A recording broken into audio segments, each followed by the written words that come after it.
soo gaarsiiyay iyo waliba muslimiintii ka qayb qaatay maalkooda gashadayba waxaan leenahay idinkana miisaanka xasanaadka idin saaro annana waa ilaahay subxaanahu wa tacaala inta hadhay ilaahay subxaanahu wa tacaala inagu asturo intii dhamaystirta Allah subxaanahu wa tacaala inaga yeelo waa arkaysan xaruntu maanta ma sha Allah tabaaraka raxmaan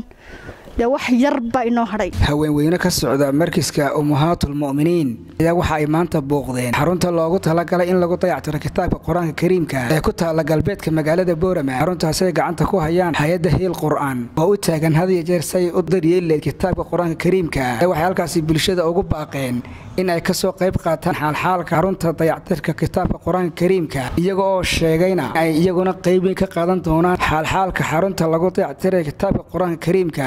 bulshadana waxay ugu baaqeen in ay ka soo qayb qaataan oo ay tahay maalin khamiis ah ma sha Allah waxaan joognaa magaaladii Boorama Allahumma lakal hamdu xaruntan joognaa waa xaruntii dayactirka kutubka quraanka kariimka ee magaalada Boorama Allahumma lakal hamdu ilaahay baan u mahad celinaynaa intaas wax yar ba inoo haray imiga meelaha markaan indhaynay ka dhiman waxa weeyaan qalabayntii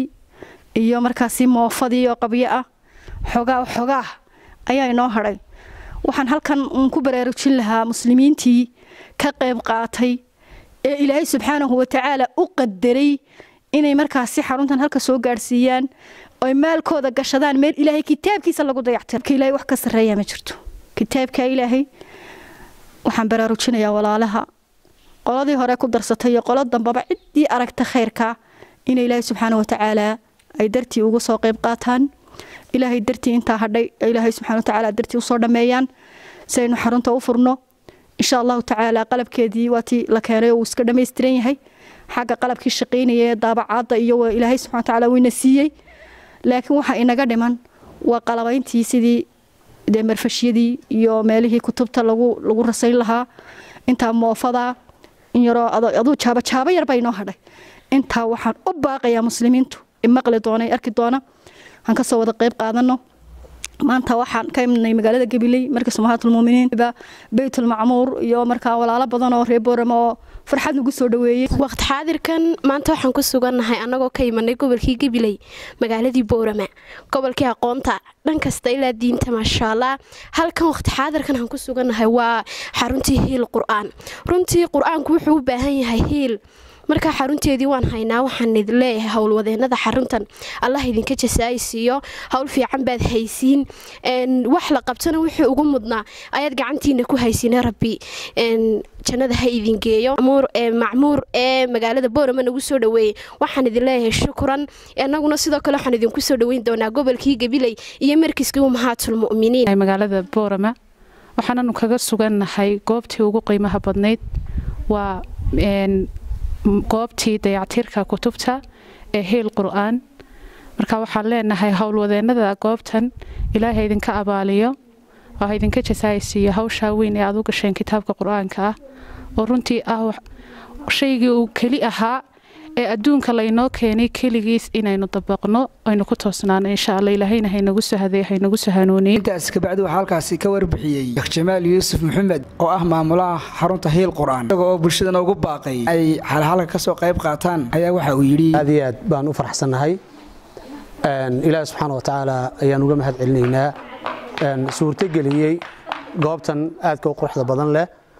oo xaruntii Hiil Qur'aan hay'adda Nuurul Islaam al-Khayriyya li khidmati al-Qur'aan al-Kariim ay gacanta ku haysay xaruntani waxay noqotay xaruntii runtii ilaahay subxaanahu wa tacaala oo dhameystiray sida walaal Faadima ay tilmaamtay waxyaabaha u dhiman waa inta ay walaal tilmaantay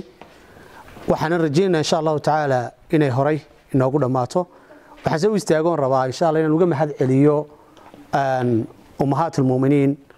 oo ah xarunta Hiil Qur'aan dayactirka iyo daryeelka kitaabka Qur'aanka Kariimka Gabiley iyagoo dayactira kutubta Qur'aanka Kariimka ayaa waxay go'aansadeen halka ay rixle meel kale u tagi lahaayeen ay ugu bixi lahaayeen in goobta ugu horeysa ay yimaadaan noqoto xarunta Hiil Qur'aan dayactirka iyo daryeelka kitaabka Qur'aanka Kariimka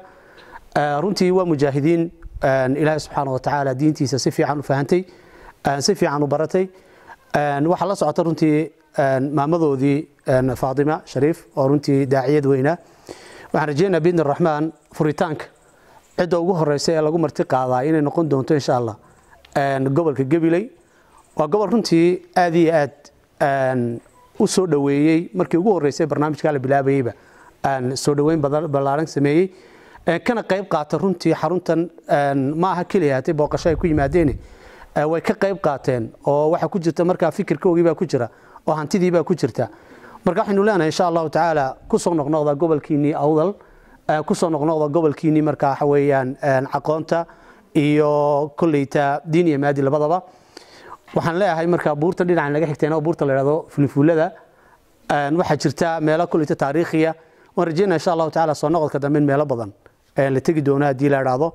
qalabkiina insha Allah jeynu ku maqan yahay waxa maqan marfashadii laakiin lacagtiisa insha Allah kulleyta waa la inaga doonaya hadii la qadaro waxaan leeyahay marka cid kastoo ka qayb qaadatay ilaahay subxaanahu wa ta'ala miisaanka xasanaadka ugu damuur oo iyagana aan uga mahad celinayno runtii sida qiimaha badan leh ee walaalaha u qaabileen ay u soo dhaweeyeen baytul macmuur iyo ummahatul muuminiin waa mataano waa walaalo waxay ku wacdaloobeen marka dacwada waa haween tashaday oo runtii raggii dhaafay waxaan leenahay halkii aad taagantiin dhammaantiin ba insha Allah ta'ala hore uga sii maxamed qalil Usmaan maxamed farmaajo sayid amiiriya magaalada Boorama